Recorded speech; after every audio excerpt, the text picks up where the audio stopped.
So, as many of you know by now, we have a second channel. It's called Sports Talk Extra. And I was looking at this and I was doing a video for the Houston Texans because in that show, what we do is other teams around the National Football League that kind of are in the similar state the Lions are in, where they don't get a ton of national attention. They don't get the national media love. And so I had to look at it because it came out with a top 10 list of best rookies so far. And they had two. But guess who else had two in the top 10? It is our Detroit Lions. It is our team. And I bragged us up big time in that video. But also, I think it was another thing for me of where we're now getting that attention for our legitimate star power. And I have a lot of things that I want to talk about in this video, but amongst one of them, it's going to be this thought and this idea of, do the Lions not get national media love and attention?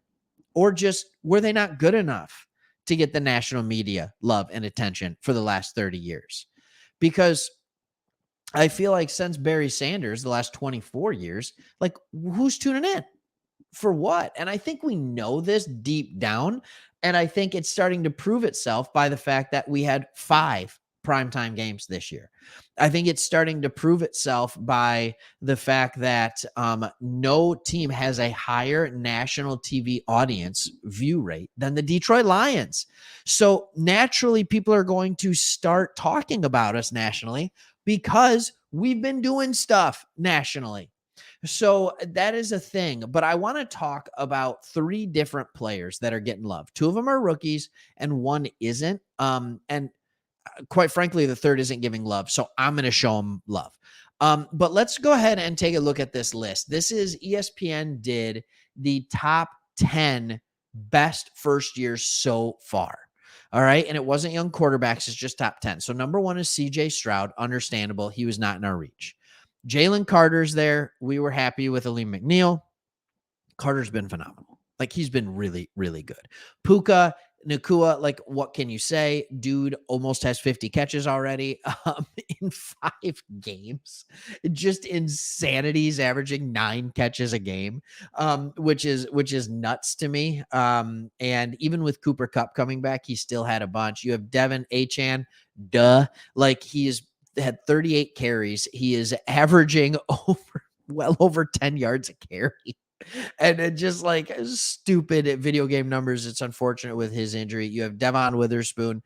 Again, most of these guys just weren't like, it's not something we would have drafted. Devon Witherspoon was taken number 5 overall. But then with number 6, you got our boy Brian Branch.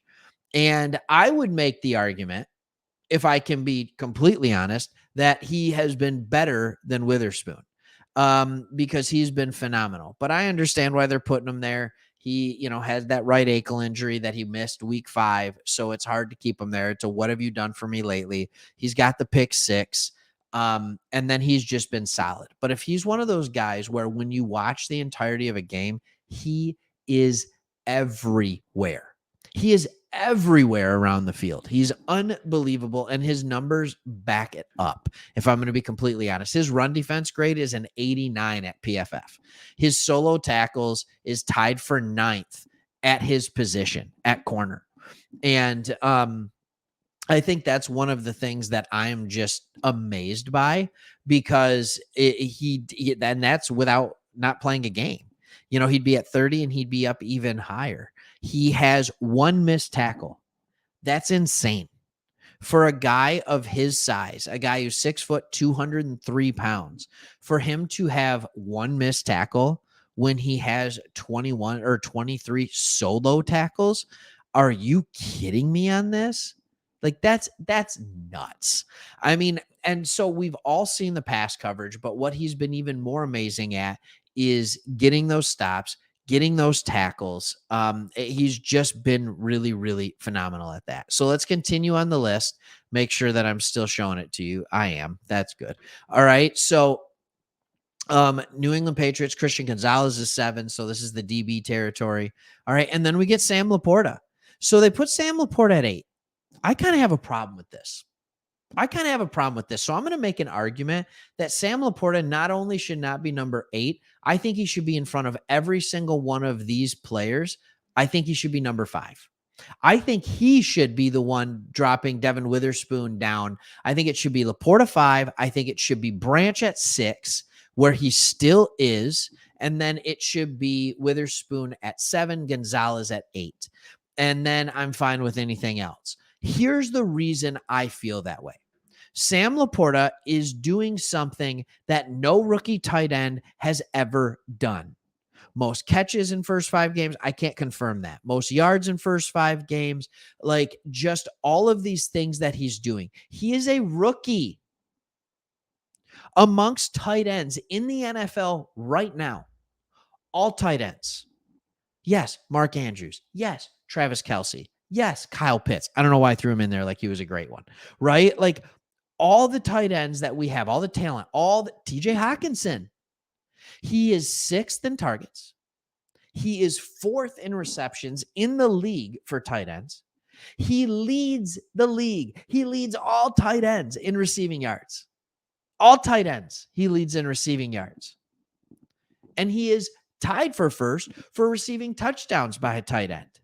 So there is an argument to be made. And I don't think it's an argument. He has been the single best. He has been the single best tight end in the NFL this year. He is. He is. So I'm just wondering.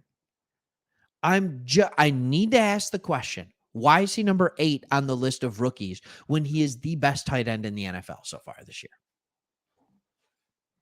Oh, well, Kelce was hurt. Doesn't matter. Oh, Andrews missed a game. Doesn't matter.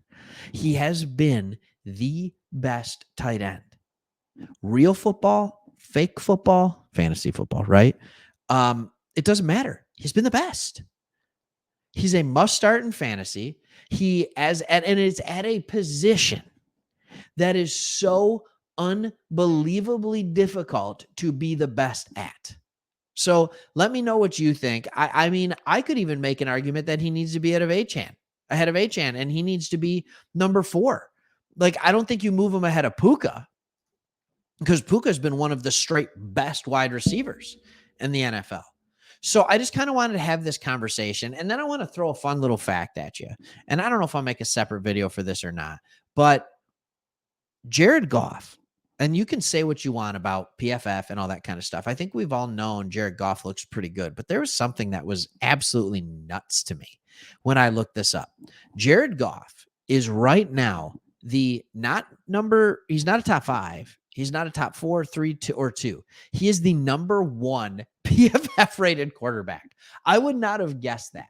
Then that just shows you that in the beginning of the year, it's hard to be what's the word I want to use? It's hard to be just super fluid and consistent and all that kind of stuff. And I know that he has the 3 interceptions in the 5 games, right? So he's on pace for somewhere around 9 this year, 9 or 10 picks, which we wouldn't love, but he's throwing for touchdowns. He is making the right reads. He is hitting open players. He's throwing players open. He is doing so many stinking things that are just at a great to elite level. And it is proving out the fact that he is rated number 1. And by the way, PFF ranks Brian Branch as the number 10 corner. They're putting him at cornerback in the NFL. And they are rating Sam Laporta as the number 4 tight end in the NFL. So, yeah, I think there is some serious love that is deserved, and it's legit star power. And I think these are going to be phenomenal players for us going forward. Hey, thanks so much for watching, everybody. Like it, comment, subscribe. I almost forgot the word subscribe. That was weird. See ya.